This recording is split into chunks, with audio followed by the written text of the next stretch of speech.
Audio Jungle.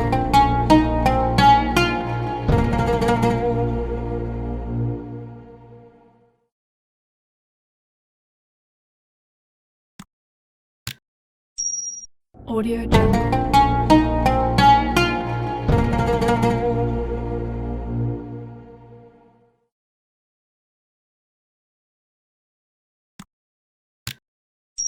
ساحات المعركة ستكون متنوعة ومتعددة ما بين المغرب والجزائر. عودنا التاريخ على أن نشوة الجزائر بأي أزمات اقتصادية يكون فيها ارتفاع لأسعار المواد الطاقية دائما وأبدا ما تنعكس على اللوبيات التي تملكها الجزائر للضغط على العدو الكلاسيكي كما أسماه شنقريحة اللي هو المملكة المغربية.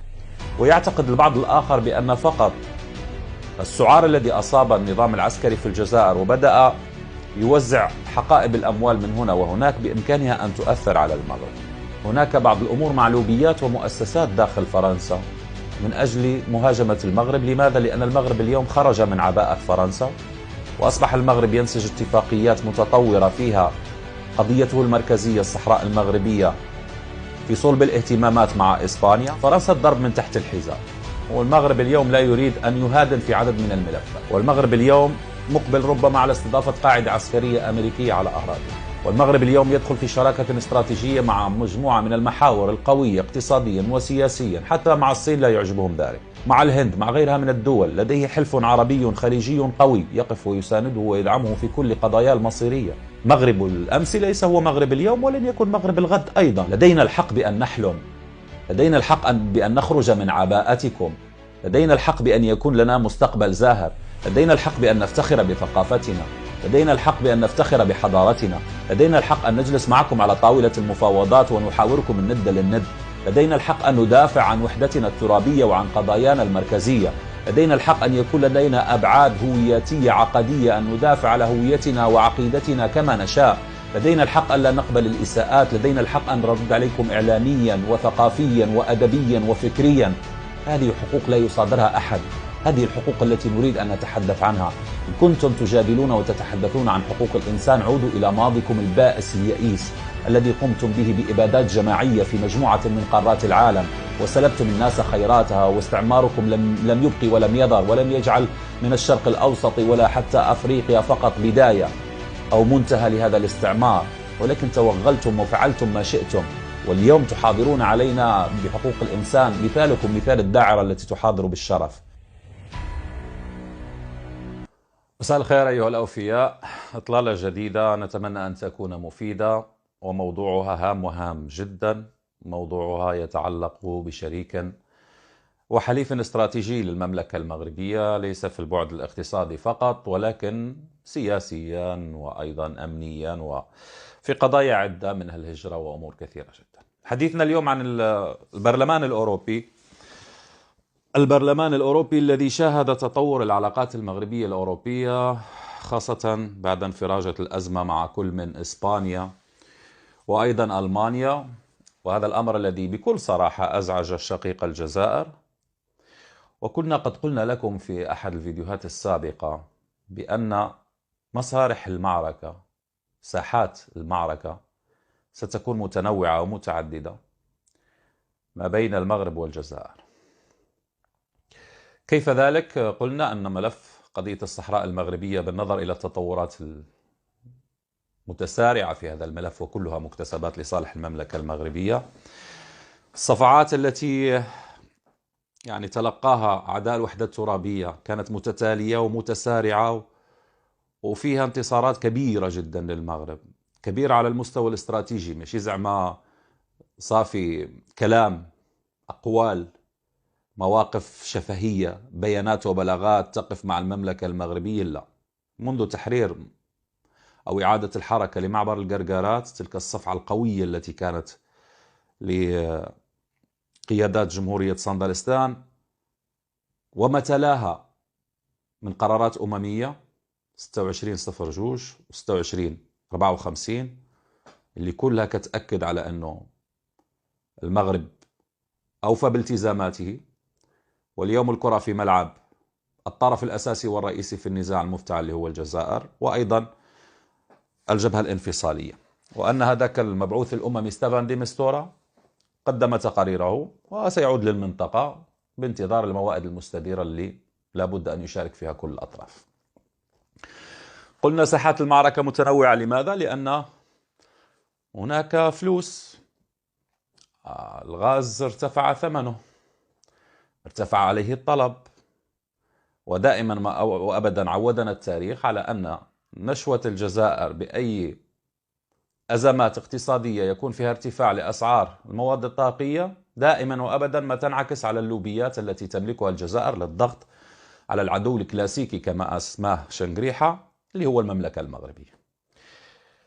اليوم قبل أيام كان هناك اجتماع للبرلمان الأوروبي وصدر قرار تحدث عن إدانة للمغرب فيما يخص ملف حقوق الإنسان، وهناك من ذهب أبعد من ذلك، يعني واحد البرلماني الإسباني أخذته العزة بالإثم وأصبح يتحدث عن قضية الصحراء وكذا، كله مدفوع. وكان هناك دور فرنسي مبارك لهذه المناورة داخل البرلمان الأوروبي. دعونا نستمع لأحد النواب الأوروبيين السيد مرياني، والذي ربما وضع وجوه أكثر من 300 عضو ممن صوتوا ضد المملكة المغربية في المرآة، أو جزء منهم على الأقل لكي لا نبالغ، وفسر الأمور خير تفسير، وتحدث عمن يدفع أعضاء البرلمان الأوروبي من أجل مواجهة المملكة المغربية ومهاجمتها. نتابع هذا الفيديو ثم نعود. Commencer ce discours en disant que nous nous réunissons pour condamner les pratiques d'un pays qui brime les droits de l'homme, oppresse les voix contestataires et participe à la déstabilisation de l'Afrique. Mais alors, cela signifierait que nous parlons ici de l'Algérie. Or, la gauche européenne ne condamne jamais l'Algérie et l'Union européenne lui passe tout en espérant son gaz. À la place, nous débattons du Maroc, qui est pourtant un des pivots de notre partenariat stratégique en Afrique. Qu'y a-t-il dans cette résolution? L'affirmation que M. Radi ne serait pas un violeur. Comme chacun d'entre vous, je n'en sais rien. En revanche, à la différence de la majorité de cette Assemblée, je ne considère pas que les décisions de la justice marocaine, que les accusations de la victime du viol valent moins que les communiqués d'Amnesty International ou d'Human Rights Watch.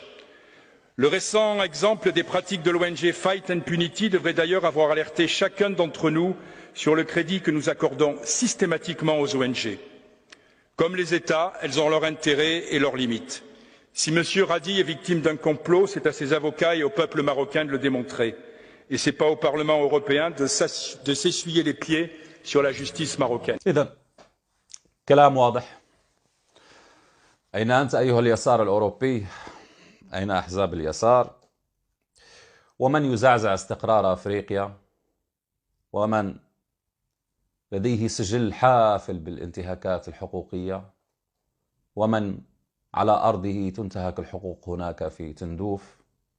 إعدامات خارج إطار القانون، تجنيد للأطفال، التجار بالبشر، تهريب للمخدرات والأسلحة، لم المرتزقة من كل مكان، تهديد استقرار أفريقيا بتسهيل دخول فاغنر إلى مالي، أمور كثيرة جدا لم يلتفت إليها هذا البرلمان المتجاوز بكل ما تحمل الكلمة من معنى. هذا البرلمان الذي يوظف كأداة سياسية للضغط على المملكة المغربية فقط لأنهم شاهدوا أن هناك مملكة جديدة بكل ما تحمل الكلمة من معنى، وأن المغرب لم يعد يقبل أن يكون دركيا للأوروبيين في الهجرة على سبيل المثال الحصر. واحد البرلمانيين بدأ يتحدث عن المعونات والمساعدات التي تقدم للمغرب إلى غير ذلك. صدقوني لو أراد المغرب أن يقوم باستفزاز الأوروبيين في مجموعة من الملفات، الهجرة، الأمن إلى غير ذلك، لفعل، ولكنه يتعامل معكم وفق ما تقولون أنتم، شراكة متينة، يتعامل معكم وفق شراكة تعتمد الجوار والحوار والقيم والمصالح. هي 4 مرتكزات للشراكة المغربية الأوروبية. نحن على بعد 13 كيلومترا ما بين طنجة وإسبانيا، نحن بوابة أفريقيا نحو أوروبا، لا داعي للتذكير بالجغرافيا. وفي نفس الوقت هناك قيم كثيرة مشتركة تجمع المملكة المغربية بجيرانها الأوروبيين، والدليل على أن هناك اتفاقيات شراكة حين توقع خارطة طريق مع إسبانيا يكون فيها العنصر الحضاري والعنصر الثقافي حاضر وبقوة. لدينا شعب مغربي يتحدث كل اللغات الحية في أوروبا من البرتغالية إلى الإسبانية إلى الفرنسية. لدينا مظاهر حياة كثيرة جدا متعلقة بأوروبا. لدينا المدارس الأوروبية من البلجيكية إلى الفرنسية إلى الإسبانية. لدينا معاهد فن وموسيقى وثقافة إلى غير ذلك. لدينا تاريخ مشترك، تاريخ المستعمر نعم، ولكن أيضا تاريخ آخر كان فيه تلاقح للثقافات والحضارات. وأيضا المغاربة ذات يوم كانوا في الأندلس لعشرات السنين. فهذه المعادلة التي لا يفهمها البعض، ويعتقد البعض الآخر بأن فقط السعار الذي أصاب النظام العسكري في الجزائر وبدأ يوزع حقائب الأموال من هنا وهناك بإمكانها أن تؤثر على المغرب. المغرب كان محطة وقبلة هامة جدا لعدد من المسؤولين الأوروبيين، على غرار زيارة أورسولا فوندرلاين مفوضة الاتحاد الأوروبي في فبراير الماضي، ولقائها بالسيد ناصر بوريطة. على غرار ليس ببعيد قبل أسابيع كانت هناك زيارة لجوزيف بوريل مسؤول السياسة الخارجية والسياسة الأمنية في الاتحاد الأوروبي، وكان فيها كلام قوي جدا من ناصر بوريطة وزير الخارجية المغربي، الذي قال بأن هذه العلاقة تتعرض للهجمات، وقصد البرلمان الأوروبي وأيضا الهجمات الإعلامية. وبالفعل هناك من ينظر إلى أن العلاقة الاستراتيجية ما بين الاتحاد الأوروبي والمملكة المغربية تهدد مصالحه، وهناك أطراف عدة حتى الداخل الأوروبي. وسأقول لكم طرف مهم جدا في هذه المعضلة. تحدثنا صحيح عن غاز الجزائر، وهذا أمر معلوم، يعني هم يشترون حتى اللوبيات في الولايات المتحدة في أفريقيا. تتذكرون الموقف الكيني، ويليام روتو الرئيس الكيني، وكيف تغيرت الأمور بين عشية وضحاها، وكيف كان موقف وزير الخارجية وبعض المسؤولين من الحرس القديم. كلها أمور يعني يلعب فيها البترودولار دور هام جدا.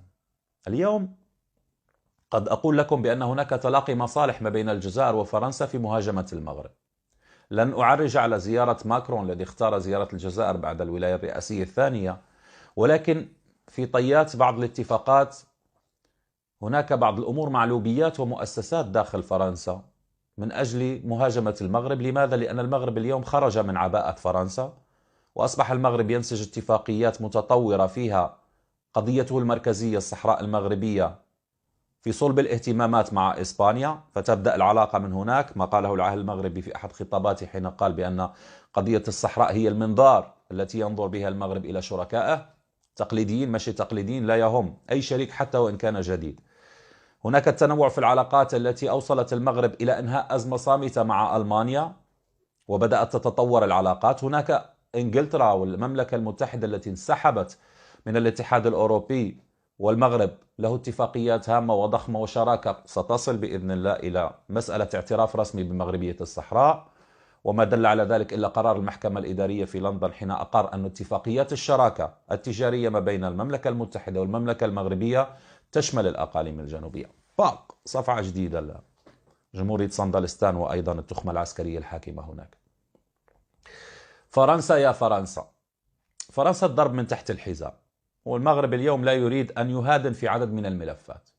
والمغرب اليوم مقبل ربما على استضافة قاعدة عسكرية أمريكية على أراضيه.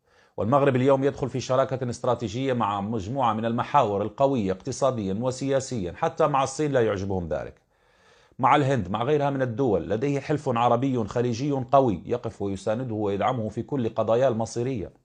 لديه استثمارات استراتيجية ضخمة في قطاع الطاقة والطاقة المتجددة. يدخل إلى أفريقيا بقوة، يريد أن يقوم بإنجاز أنبوب غاز ضخم يضم أكثر من 15 دولة أفريقية، بمعنى آخر سيكون له كلمة قوية في الاتحاد الأفريقي، أنبوب الغاز النيجيري المغربي.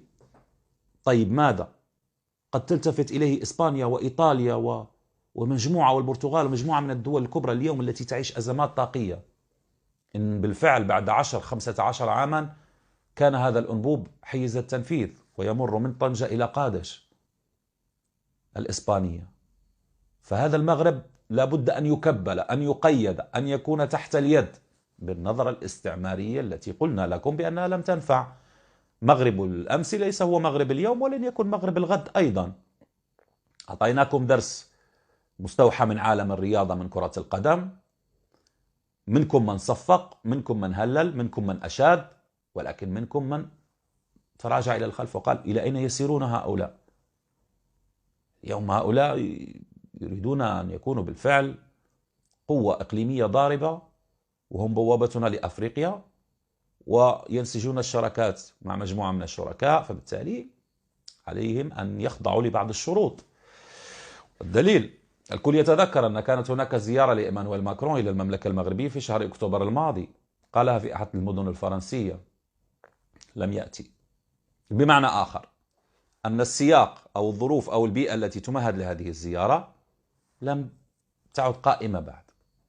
سأدعوكم لمشاهدة سفير في الخارجية الفرنسية، والذي تحدث عن العلاقات الفرنسية المغربية، ولكن أيضا عن موقف فرنسا من قضية الصحراء المغربية وعن زيارة ماكرون. نتابع. في ملف آخر، رئيس وزراء المغرب يطالب فرنسا بالخروج من موقف المراقب فيما يتعلق بقضية الصحراء الغربية. يستردون عليه.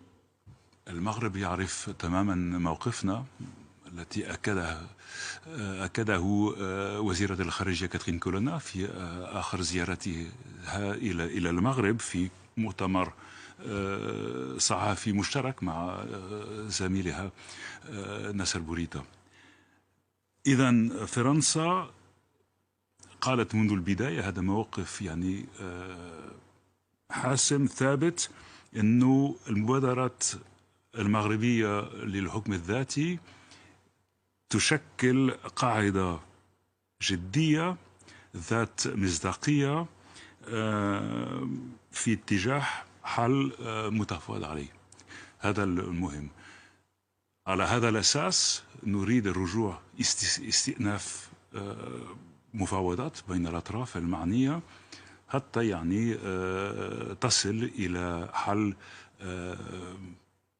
عادل وواقعي. وبالتالي لن تذهبوا إلى حد الاعتراف بسيادة المغرب كما يطالب. لا، هذا الموقف الفرنسي اللي يعني قدمت. طيب، هل تحددت زيارة الرئيس الفرنسي إلى المغرب؟ هل تحدد الموعد؟ لا أعرف ذلك، لا يمكنني التعليق على ذلك لأنه مش متأكد. إذن كانت هذه تصريحات السفير باتريس باولي، وهو مسؤول في التواصل في الخارجية الفرنسية عفوا.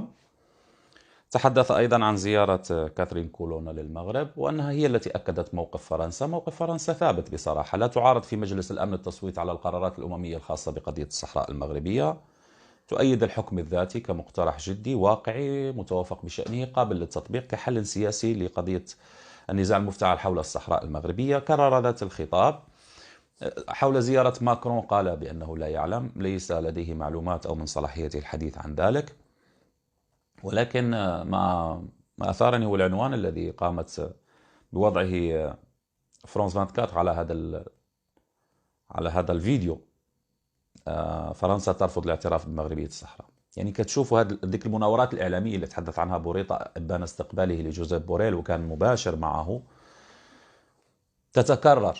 منصة إعلامية، برلمان أوروبي، لا يهمني، يستصغروننا، يحتقروننا، لابد أن نكون تحت الكتف، يعني ما تكبرش، ابقى صغير، مش من حقك أنك تتطور، مش من حقك أنك تتقدم، مش من حقك وأينما تقدمت وتطورت سآتيك بملف حقوق الإنسان ترى، سآتيك بملف قضية الصحراء المغربية ترى. صباح الخير يا حقوق الإنسان، أين كنتم أيها الأوروبيين؟ أين كنتم معشر البرلمان الأوروبي في أحداث دموية كثيرة؟ حين غزت أمريكا العراق 500,000 عراقي قتل وما يزيد وهجر الملايين. أين كنتم في الصين؟ أين كنتم مع مسلمي الروهينجا؟ أين كنتم في مجموعة من القضايا؟ المهاجرين على حدود اليونان، المهاجرين الذين يأتون بسفن وقوارب الموت، يقول أحدهم لا، ولكن يأتون من الصومال والسودان ودول شمال أفريقيا والمغرب وغيره. طب ما هذه الدول كانت كلها مستعمرات فرنسية، والمستعمر لم يبقي ولم يذر، ونهب ثروات هذه الدول، وأسس لنخب سياسية وعسكرية فيها من أجل أن تنهب خيراتها، ودمر شعوبها. أفريقيا فيها الكثير من الثروات، فيها موارد بشرية ضخمة، فيها أمور كثيرة جدا كانت قد ستجعل من هذه القارة مزدهرة، ولكنها تستنزف خيراتها بيد من؟ بيد المستعمر. فعليك أن تقبل إن كانت هناك هجرة معاكسة، ولكنكم لا تبالون بحقوق الإنسان، تأخذونها كوسيلة للضغط على أي بلد يخالف سياساتكم ولا يكون منضوي تحت لوائكم وينفذ التعليمات. اليوم بدأت تظهر الأمور، وهذا ما قالوا، قلنا كانت هناك تصريحات صادمة لجوزيف بوريل إبان زيارته للرباط، وتوضحت الأمور، وبعد ذلك جاء قرار البرلمان الأوروبي. كنت قد قلت كلمة وقصدتها لأنها مبنية على قناعات. ونعود لكرة القدم، بعد تأهل المغرب ووصوله إلى مركز مشرف في المونديال، بغض النظر عن نتيجة مباراته مع فرنسا أو نتيجة مباراة الترتيب، قلت في غمرة الاحتفالات، كنت في الرباط في مباشر مع ميدي أن تي في، وقلت عليكم أن تحترموننا، فرضنا احترامنا عليكم. الاحترام مهم في العلاقات الدولية. إن لم تكن هناك مبادئ فيها الاحترام المتبادل، صدقوني لن تكون هناك علاقات.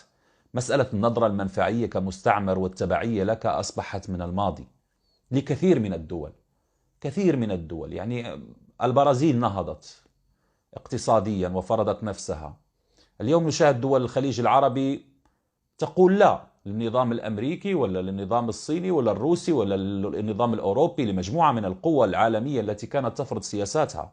لديها مشاريع داخلية على مستوى الموارد الطاقية، لديها بناء موازنات للبيع بأثمان معينة للبترول والغاز، وهذا حق مشروع. لديها تطوير للمشاريع، لديها الحق بأن تستضيف حدث من قيمة المونديال كما فعلت قطر. لدينا الحق بأن نحلم، لدينا الحق بأن نخرج من عباءتكم، لدينا الحق بأن يكون لنا مستقبل زاهر، لدينا الحق بأن نفتخر بثقافتنا، لدينا الحق بأن نفتخر بحضارتنا، لدينا الحق أن نجلس معكم على طاولة المفاوضات ونحاوركم من ند للند، لدينا الحق أن ندافع عن وحدتنا الترابية وعن قضايانا المركزية، لدينا الحق أن يكون لدينا أبعاد هوياتية عقدية، أن ندافع على هويتنا وعقيدتنا كما نشاء، لدينا الحق أن لا نقبل الإساءات، لدينا الحق أن نرد عليكم إعلاميا وثقافيا وأدبيا وفكريا. هذه حقوق لا يصادرها أحد. هذه الحقوق التي نريد أن نتحدث عنها. إن كنتم تجادلون وتتحدثون عن حقوق الإنسان، عودوا إلى ماضيكم البائس اليئيس الذي قمتم به بإبادات جماعية في مجموعة من قارات العالم، وسلبتم الناس خيراتها، واستعماركم لم يبقي ولم يذر، ولم يجعل من الشرق الأوسط ولا حتى أفريقيا فقط بداية أو منتهى لهذا الاستعمار، ولكن توغلتم وفعلتم ما شئتم. واليوم تحاضرون علينا بحقوق الإنسان، مثالكم مثال الداعرة التي تحاضر بالشرف. هذه الفكرة التي أريد أن نوصلها لكم اليوم، والتي اليوم تبنى عليها مواقف، والتي اليوم لا تسامح فيها، لا منطقة رمادية في التعامل معنا، لا تجزيء للقضايا، مصالح تجارية أمنية سياسية، جنبني هجمات إرهابية، تعاون معي على المستوى الأمني، العب دور الدركي في الهجرة، ولكن ستوب.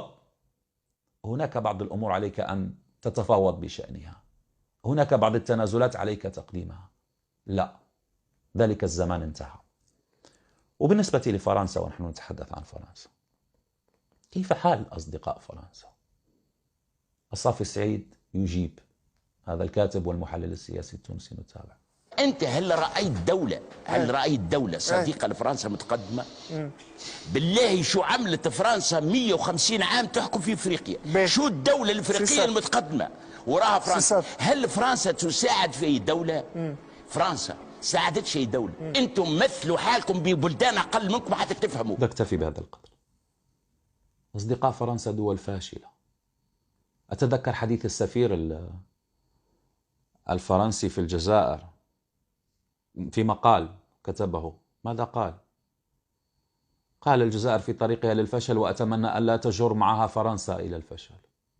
لماذا؟ لأن هناك توافق في المصالح هذه الأيام، والتوافق يبنيه ماذا؟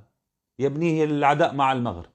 أنتم تعلمون وزير السياسة الصيدلانية أو من هذا القبيل ذهب لزيارة شركة السعودية، شركة تبوك. أول ما لفت انتباهه ليس المنتجات بقدر ما الخريطة المغربية المكتملة.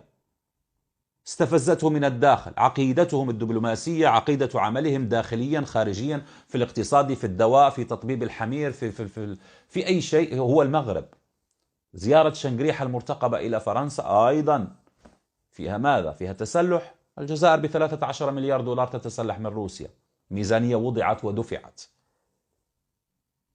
فيها المغرب، كل شيء يدور في فلك المغرب. وبالتالي اليوم فرنسا تسير في طريق تجعل من فتور العلاقات مع شريك تقليدي واستراتيجي مغربي يتطور إلى ما هو أكبر. وهل في ذلك مصلحة فرنسية؟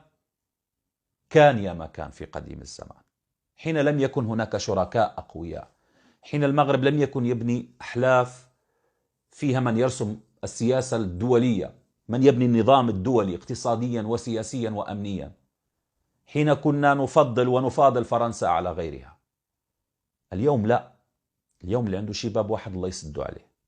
وبالتالي هناك بعض القوى الحية في فرنسا، لا أتحدث عن برلمان أوروبي، هذا جعجع في فنجان، مناورة إعلاميا ستسيء لصورة المملكة، ولكن على المستوى العملي لا، لطالما خرجوا. المحكمة الأوروبية بدورها، اتفاق التبادل التجاري لا يشمل الأقاليم الجنوبية، عاد الاتحاد الأوروبي. الاتحاد الأوروبي فيه هيئات مستقلة بحد ذاتها، لا المحكمة، لا البرلمان، لا السياسة الأمنية، لا الأجهزة المختصة بالتبادل التجاري والاقتصادي، وأيضا مسؤولي السياسة الخارجية، كل يغني على ليلى. وبالتالي اليوم فرنسا تضغط. لماذا تضغط؟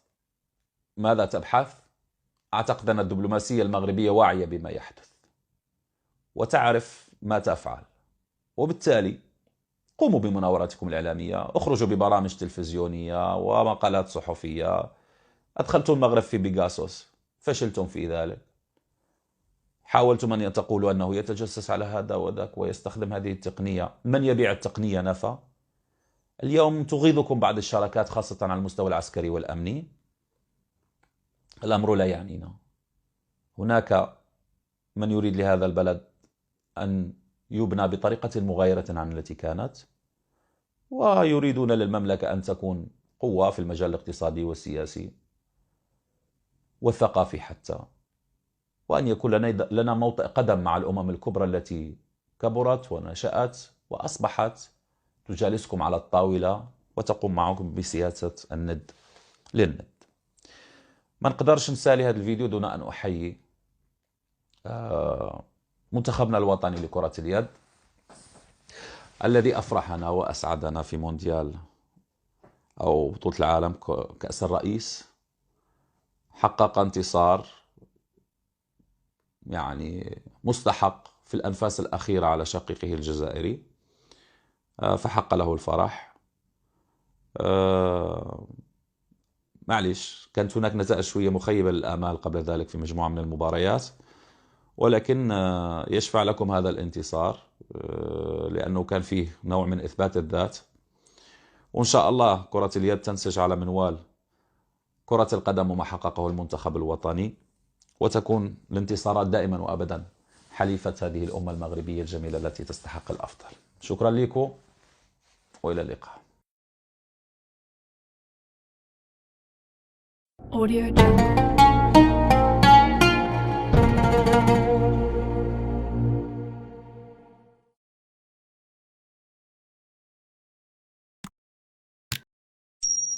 Audio Jungle.